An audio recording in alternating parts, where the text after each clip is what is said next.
कंजूस पति पत्नी। एक गांव में एक बस आकर रुकी।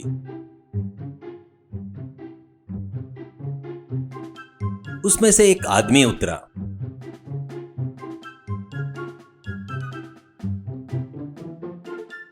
उसने एक स्थानीय व्यक्ति से पूछा, अरे बाबू, इस गांव में सिद्धू और लक्ष्मी नाम के पति पत्नी रहते हैं ना? उनका घर कहाँ है? थोड़ा सा पता दोगे क्या? मैं उनके दूर का रिश्तेदार हूँ। उनका पता कहीं खो गया है, इसलिए पूछ रहा हूँ। उस व्यक्ति ने उसे ऊपर से नीचे तक देखा और हंसते हुए कहा, हाँ, वो देखो, वो जो घर दिख रहा है ना, वो उन्हीं का है। उन्हें बताएगा तुम आ रहे हो या नहीं, देख लो।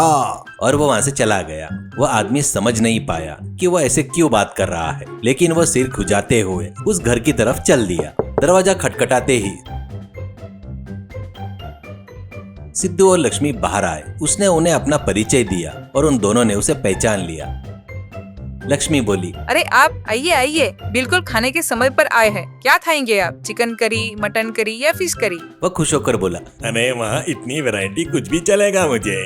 इसके बाद सिद्धू और वह मेहमान खाने के लिए बैठ गए। लक्ष्मी ने चावल परोसे और कहा, अगर आप चिकन करी खाना चाहते हैं तो वो देखो, वहाँ पर मुर्गी है ना, वो देखते हुए सफेद चावल खा लीजिए। बिल्कुल चिकन करी खाने जैसा ही लगेगा। अगर मटन करी खाना है तो उस बकरी को देखते हुए खाइए, और अगर फिश करी चाहिए तो उस एक्वेरियम में तैर रही है ना मछलियाँ, वो देखते हुए खाइए। बिल्कुल फिश करी खाने जैसा ही लगेगा। मेहमान समझ गया कि ये बहुत कंजूस है। वह उठा और बोला, आपकी कंजूसी के बारे में सुना था, लेकिन तुम इतने भयानक कंजूस होगे मैंने सोचा नहीं था। अरे बाप रे, मैं जैसा आया वैसा चला जाता हूँ। और वो वहां से भाग गया। वो दोनों इतने कंजूस थे कि उसकी कोई हद ही नहीं थी। कोई भी त्योहार आया तो वो दोनों कहते, हमारे पास कौन से बच्चे हैं और बड़े भी नहीं है, कौन सा त्योहार है? इसलिए वो लोग कोई भी त्योहार नहीं मनाते थे। लेकिन इस बार त्योहार में उन्होंने कुछ अच्छा खाना बनाने का मन हो रहा था। लक्ष्मी बोली, इस त्योहार पर पूरियाँ बनाकर खाते हैं। पूरी खाए हुए 10 साल हो गए। सिद्धू बाजार जाकर थोड़ा सा गेहूं का आटा खरीद कर लाया। लक्ष्मी ने आटा गूंदा और सोचने लगी, इसे बड़ी पूरियाँ बनाऊंगी तो 2 ही पूरी बनेगी। 4 पूरी बनाऊंगी तो छोटी होगी, इसलिए बहुत बड़ी नहीं या छोटी नहीं, मीडियम साइज की 3 पूरियाँ बनाऊंगी। हम दोनों एक एक पूरी खाएंगे और एक पूरी में अपने पति को दिए बिना ही खा लेती हूँ। वो 3 पूरियां तल रही थी, तभी उसका पति चूल्हे के पास आकर खड़ा हो गया। इस वजह से उसको चुराकर पूरी खाने का मौका ही नहीं मिला। पति, अरे तुम 3 पूरियाँ बना रही हो, हम दोनों कैसे बांट कर खाएंगे? लक्ष्मी, इसमें क्या है, ये मुझको, ये तुमको और ये मुझे, ऐसा कहा। सिद्धू, ये कैसे हो सकता है? मैं तेरा पति हूँ, मुझे पहले देना चाहिए। पहले मुझे, दूसरी तुझे और तीसरी फिर से मुझे। लक्ष्मी बोली, ऐसे कैसे हो सकता है? न्याय से कहा जाए तो हाथ दर्द होते हुए भी मैंने आटा गूंद दिया ना, बेला और तला, इसलिए मुझे ही लास्ट पूरी मिलनी ही चाहिए। सिद्धू, अरे चुप रहे।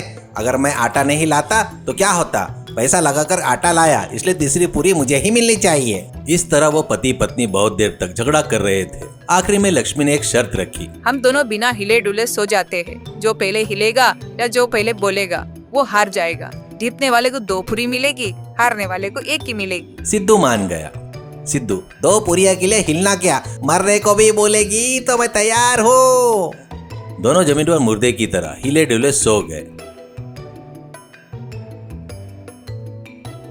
तभी एक पड़ोसन आई। लक्ष्मी, अरे लक्ष्मी, बाहर तो आ, थोड़ा काम है। उसने कितनी बार भी पुकारा पर अंदर से कोई जवाब नहीं आया। उसने सोचा, अरे ये क्या, दरवाजे तो पूरे खुले हैं, अंदर में कोई हलचल भी नहीं है। और वो अंदर जाकर देखती है। उसने वहाँ देखा कि बर्तन में पूरियां रखी थी और जमीन पर दोनों सीधे लेटे हुए बिल्कुल अकड़ गए थे। ये देखकर वो चिल्लाई, अरे बाप रे, ये तो मर गए। और डर के मारे बाहर भाग गई। फिर उसने गांव के लोगों को यह बात बताई और उन्हें साथ लेकर वापस आई। लोग आए, उन्होंने देखा, सोचे कि वो मर गए। उन्होंने पूरा घर छाना और दान संस्कार के लिए पैसे इकट्ठा किए, और फिर ब्राह्मण आया और दोनों का दान संस्कार किया। लोग उनकी लाशों को लेकर जा रहे थे, फिर भी वो दोनों जिद पर अड़े रहे और बिना हिले डुले रहे। शमशान में दोनों को चिता पर लिटा दिया गया और फिर आग लगा दी गई। फिर भी दोनों हिले नहीं। सब लोग चले गए। अब वहाँ केवल 3 लोग ही बचे थे। तब अंधेरा हो रहा था। थोड़ी देर में आग की गर्मी बर्दाश्त नहीं कर पाने के कारण लक्ष्मी उठकर बैठ गई। उसने देखा सिद्धू भी उठकर बैठ गया। उसके उठना देखकर वहाँ पर मौजूदा लोग डर गए। सिद्धू ने लक्ष्मी से कहा, तुम हार गई, क्योंकि पहले तुम ही उठी थी, मैं बाद में उठा, इसलिए मैं 2 खाऊंगा और तुम 1 ही खाओगी। उसने कहा। यह सुनकर लोग चिल्लाए। अरे बाप रे, ये तो भूत बन गए हैं, हमें खाने के लिए अपने हिस्से बांट रहे हैं। अरे भागो रे भागो। और वो लोग भागकर चले गए। वो दोनों गांव की ओर आ रहे थे कि धोबी घाट के पास एक धोबी कपड़े धो रहा था। उसने उसे देखा और चिल्लाया, अरे बाप रे भूत, अरे भूत। और वो वहां से कपड़े छोड़कर भाग गया। सिद्धू ने यह देखकर कहा, अरे क्या हुआ, गांव के लोग हमें भूत समझ रहे हैं। अगर हम अभी गांव में गए तो पकड़कर मार डालेंगे, इसलिए हम सुबह होते तक यहीं पर इंतजार करते हैं। उसने कहा। गांव के लोग भूत कब आकर गांव पर टूट पड़ेगा इस डर से कांप रहे थे। इतने में सरपंच के घर एक तांत्रिक अपने घोड़े से आया। तांत्रिक ने पूछा, अरे सरपंच जी, आपने मुझे किस लिए बुलाया? सरपंच, आपको भूतों से डर नहीं लगता? तांत्रिक, अरे मुझे डर नहीं है, उन्हीं को मुझसे देखकर डर लगता है। ऐसा तांत्रिक ने हंसकर कहा। सरपंच ने कहा, तो तालाब के पास धोबी ने मेरे कपड़े छोड़कर आया है, वो कपड़े लाकर दोगे क्या? मैं तुम्हें पैसे दूंगा। ऐसा कहा। वह बोला, अरे बस इतना ही काम है क्या? अभी जाकर लाता हूँ। और वह घोड़े पर निकल पड़ा। उसका घोड़ा उसी धोबी घाट के पास पहुंचा। घोड़े से उतरकर उसने गधे को बांधने वाली रस्सी से घोड़े को बांध दिया और कपड़े की तरफ बढ़ गया। यह देखकर सिद्धू और लक्ष्मी एक चट्टान के पीछे छिप गए। तांत्रिक के पास आते ही दोनों एकदम से ऊपर उठे और क्या था, उसका दिल धड़कना रुकने जैसा हो गया। अरे बाप रे, बहुत बहुत। ऐसा चिल्लाते हुए भागते हुए घोड़े पर चढ़ा और आगे बढ़ गया। घोड़े को खूंटे से बांध दिया था, यह बात उसे याद नहीं थी।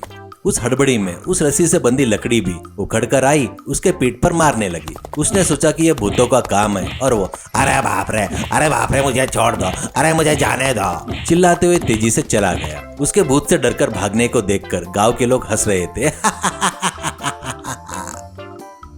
बाद में लक्ष्मी और सिद्धू गांव में आए। हुआ सो सब कुछ लोगों को बताया। उन्हें सब समझ में आ गया। उन्होंने जाना कि वो बेवजह डर रहे थे।